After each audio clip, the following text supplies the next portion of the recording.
प्रश्न है कि आज़ादी के पश्चात भारत में शिक्षा व्यवस्था के क्या प्रयास है। अगर ये प्रश्न मेरे पास होता तो मैं सबसे पहले लिखता शिक्षा क्या है, और जब मैं शिक्षा लिखता तो मैं सीधे सीधे स्वामी विवेकानंद को कोट करता, या मेरे पास ऑप्शन थे स्वामी विवेकानंद को कोट करता, या मैं महात्मा गांधी को कोट करता, या मैं रविंद्रनाथ टैगोर को कोट करता। मेरे पास दो तीन लोग और हैं।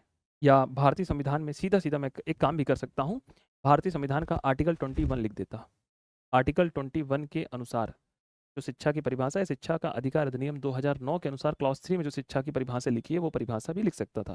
तो डायमेंशनल मेरे पास बहुत सारे हैं, या तो मैं स्वामी विवेकानंद कोट करूंगा, या तो मैं महात्मा गांधी कोट करूंगा, और या तो मैं शिक्षा का अधिकार अधिनियम 2009, शिक्षा का अधिकार अधिनियम 2009 क्लॉज सेक्शन 3, या तो मैं किसी एक के अनुसार यहाँ पे परिभाषा लिखता। सबसे पहला काम मेरा ये होता कि मैं चेकर को बताता कि शिक्षा क्या है, जिसमें से शुरुआत के फर्स्ट सेकेंड थर्ड 3 लाइन तक मेरी जब पास जाते शिक्षा के लिए क्या है। अब मेरे पास बचा है कि आज़ादी के पश्चात भारत में शिक्षा व्यवस्था के लिए क्या प्रयास हैं। सीधा सीधा मैं आंसर की भूमिका डालता कि आज़ादी के पश्चात शिक्षा व्यवस्था के लिए किए गए प्रयास, सीधा सीधा क्या करता, सीधा प्रयास लिखता। अब आज़ादी के पश्चात भारत में शिक्षा व्यवस्था के लिए क्या प्रयास किए गए हैं, अब आपको कंटेंट प्रॉपर तरीके से याद होना चाहिए। सबसे पहले आपको याद होना चाहिए, आपको राधा कृष्णन आयोग 1948, सबसे पहले मैं यही लिखवाया शिक्षा के लिए। भारत जब आज़ाद हुआ 1947 में भारत आज़ाद हुआ तो हमारे शिक्षा के लिए क्या प्रयास किए गए, तो सबसे पहले मैंने आप लोगों को लिखवाया, देखिए राष्ट्रीय शिक्षा आयोग में राधा कृष्णन आयोग 1948 लिखवाया है। बस भूमिकाएं चालू, क्या दिमाग लगाना था, क्या था, कुछ क्वेश्चन में था, कुछ क्वेश्चन में था, नहीं था। First second third fourth fifth पूरा हम बताते चलते पूरा लास्ट तक, कहाँ तक, राष्ट्रीय शिक्षा नीति 2020, कहाँ तक पहुँचते, राष्ट्रीय शिक्षा नीति 2020 तक पहुँचाते। कहाँ तक पहुँचाते, राष्ट्रीय शिक्षा नीति 2020 तक लास्ट तक हम क्वेश्चन लेते, और ज़्यादा नहीं, बहुत डिटेलिंग नहीं करते, बस दो लाइन में, 2 लाइन यहाँ 2 लाइन यहाँ, फिर अगले पेज में जाते, अगले पेज में भी सेम यही करते।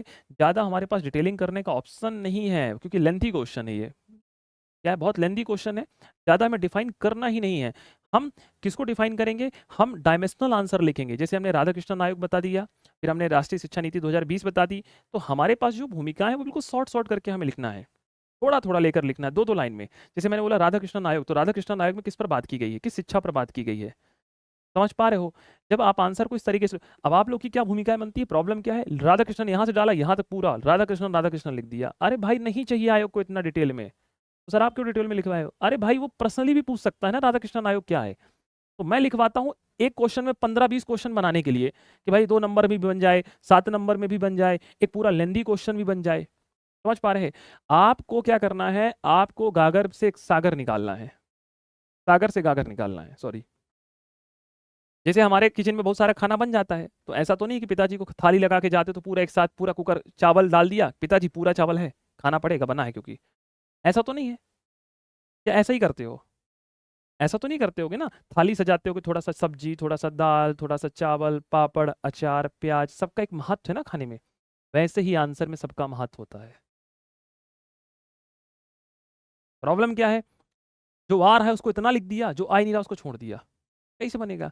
अब सुनो मेरी बात को, ये क्वेश्चन पहुंचा दिए, जब ये क्वेश्चन दूसरे लाइन पेज में पहुंचेगा, क्योंकि 200 वर्ड में है ना, तो एक पेज भर में तो आंसर पहुंचेगा नहीं, तो एक पेज हो गया, फिर दूसरा पेज पहुंचा है, दूसरे पेज में जब ये आंसर लिखोगे तो आप कोशिश करो कि कम से कम आपके पास 5 लाइन होनी चाहिए। कितनी लाइन होनी चाहिए, 5 लाइन होनी चाहिए।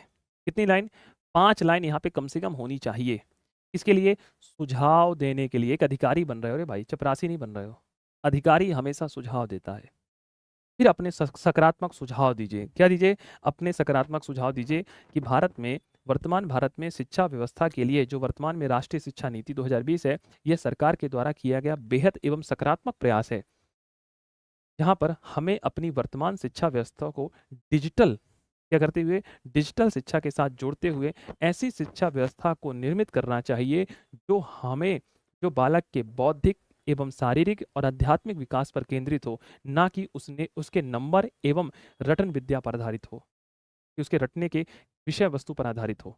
तो हमें बताना है कि हमारी जो शिक्षा व्यवस्था हो वह वैज्ञानिक हो, तार्किक हो, प्रायोगिक हो। ऐसी शिक्षा व्यवस्था को हमें इस देश में डेवलप करना है। हमने रटने वाली शिक्षा व्यवस्था को इस देश में डेवलप नहीं करना है। बात समझ पा रहे हो? जब आप इस तरीके से एक आंसर लिखते हैं तो एक आंसर में सब चीज़ें रहती हैं, भूमिका भी रहती है, उसका लेंथ जो क्वेश्चन पूछा गया वो भी रहता है और एक अधिकारी बनने के नाते आपको भूमिका लिखनी चाहिए। 4 से 5 लाइन में आपको भूमिका 4 लाइन में लिख पाते हो, 3 लाइन में ज़रूर लिखिए। एक अधिकारी बनने वाले एक अधिकारी बिना भूमिका के आंसर नहीं छोड़ता है ना? तो जब आप इस तरीके से आंसर को लिखेंगे, तो फिर कुछ चीज़ें बेहतर हो पाएँगी।